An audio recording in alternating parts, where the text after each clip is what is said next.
Ih, lama amat sih, ujar Ipah menunggu dengan cemasnya. Ia menunggu di gerbang, tepatnya di kantin dekat gerbang. Waktu perkuliahan dimulai sekitar 1 jam lagi. Suaminya mengabarkan bahwa yang mengantar tugas-tugas itu adalah Roy yang kebetulan pergi ke kota. Berulang melihat HP-nya namun tak kunjung mendapat pesan. Suasana di kampus sangat ramai. Terlihat sekelompok mahasiswa dari berbagai organisasi berkumpul yang nampaknya hendak melakukan demonstrasi. Macam-macam jenis anak-anak di kampus ini. Ada yang aneh, ada yang suka pamer, ada pula yang lucu. Seperti temannya Jamal yang tadi pagi membuatnya kaget. Jamal berteriak dari gedung lantai 3 hingga suaranya terdengar ke semua mahasiswa di bawah. Woi, si Dewi nerima tembakan gua, si Dewi jadi pacar gua. Hahaha, lu pada ngejar-ngejar. Ucap Jamal yang dibalas oleh riuan para mahasiswa yang kenal dengannya. Entah karena tantangan judi dari teman-temannya atau memang tradisi anak-anak sableng seperti dirinya itu sengaja membuat semua orang tahu. Si cantik Dewi itu sudah menjadi pacarnya, dibanggakan. Ada pula yang membuat kejadian shock se-fakultas.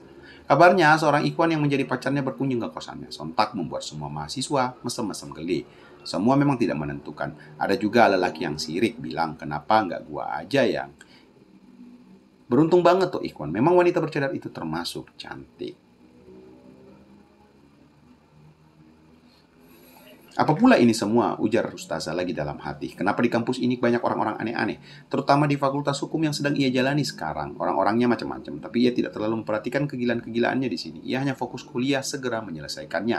Dia hanya risih. Ya, risih karena teman sefakultasnya Andi selalu berusaha ada di dekatnya. Ada aja alasannya. Puncaknya adalah kemarin. Bagaimana tidak? Bagaimana mungkin ada seorang pria yang terang-terangan mengajak seorang ustazah bermain di air terjun bersama dengannya? Ini gila. Main bersama ustazah di air terjun. Apa dia mau melihat saya basah, terlihat? Sudah tahu saya bersuami. Masih nekat saja anak itu. Sekarang bila nongkrong dia harus memilih. Milih tempat karena lengah sedikit saja. Andi pasti menghampirinya. Di sini dia duduk menunggu mantan muridnya Roy yang dulu nakal itu datang mengantarkan tugas-tugasnya. Tunggu dulu. Kan dulu. Sekarang sudah nggak mungkin. Mungkin. Apa benar sekarang anak itu sudah enggak? Entah kenapa insting ustazah merasa ragu dan biasanya ketika menebak satu dua hal ia selalu benar instingnya. Instingnya sangat tajam.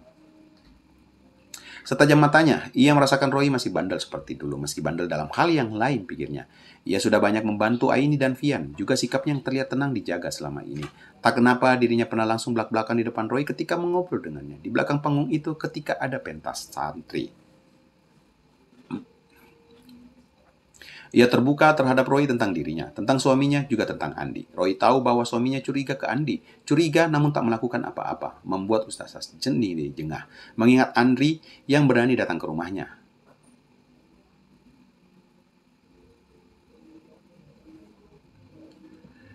Dan sebelum kita lanjut teman-teman, bantu tekan tombol subscribe, lalu like video ini, serta share ke sosial media teman-teman, agar saya selalu semangat untuk mengupload cerita-cerita lain selanjutnya. Yang sudah melakukannya, saya ucapkan terima kasih, serta saya doakan semoga teman-teman sehat selalu dan diberi rejeki yang berlimpah. Amin. Yang sering dibicarakan teman-temannya, oh ampun kenapa aku seperti itu.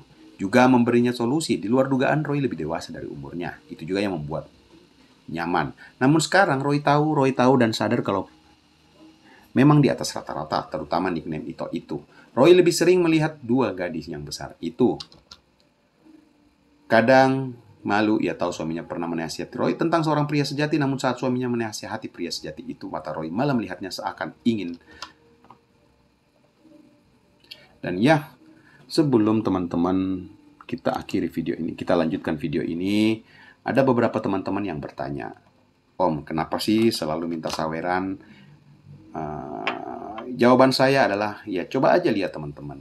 Lebih banyak yang saya gratiskan ke teman-teman daripada saya minta sawer. Mungkin 10 banding 1 lah ya. Dan bayangkan saya harus begadang.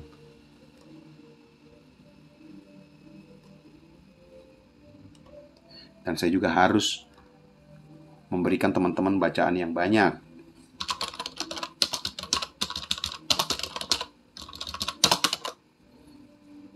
Oke teman-teman, jadi paham ya kenapa saya sering minta sawer, jadi kita sama-sama saling support lah teman-teman ya.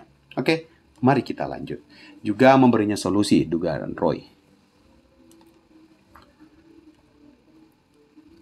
Ya benar, ujar Ustazah dalam hati. Pria ini memang tidak takut ke suaminya. Buktinya ketika kemarin datang, ia dengan tenang memperkenalkan dirinya bahwa ia teman dekatnya.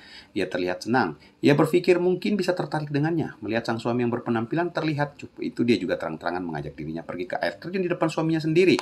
Diajak ke air terjun di depan pria bukan muhrimnya, itu nggak bakal terjadi. Apalagi wanita bersuami sepertinya.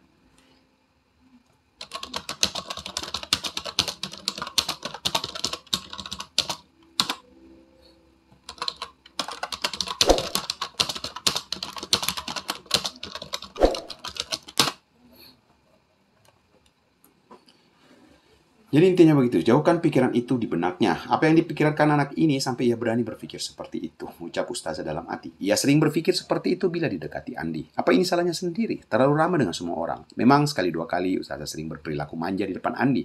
Ini karena memang pembawaan Ustazah sendiri yang manja, yang gereceh hingga salah diartikan oleh setiap orang, terutama Andi.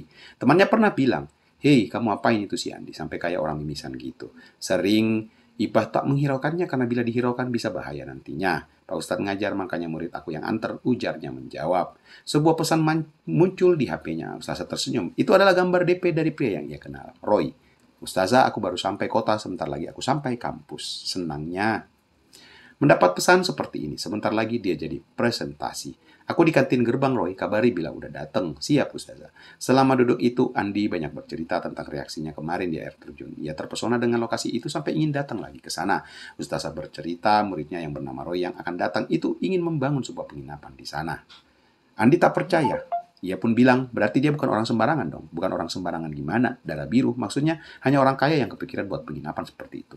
Ustazah geleng-geleng kepala, dasar manusia. Pikirannya nggak pernah jauh dari prasangka.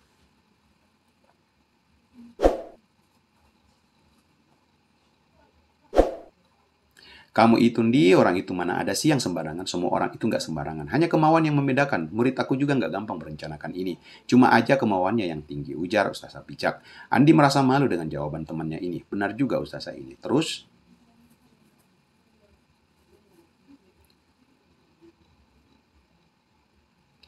apa? Tanya Ustazah dengan nada pembawaannya yang manja. Terus kenapa kemarin aku ajak ke air terjun? Gak mau lagi. Ustazah tertawa, ia bahkan melempar sedotan ke arah Andi. Gak bakal terjadi. Kan udah bilang ke Pak Ustadz, berani banget kamu.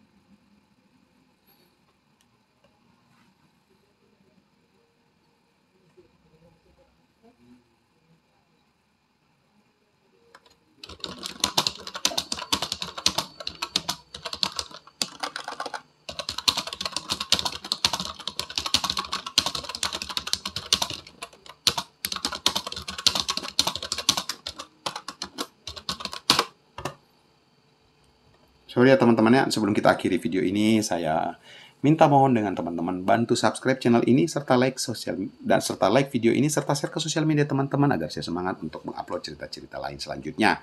Jika sudah, terima kasih serta saya doakan kepada teman-teman semoga sehat selalu dan diberi rezeki yang berlimpah. Amin. Salam, jangan lupa bahagia.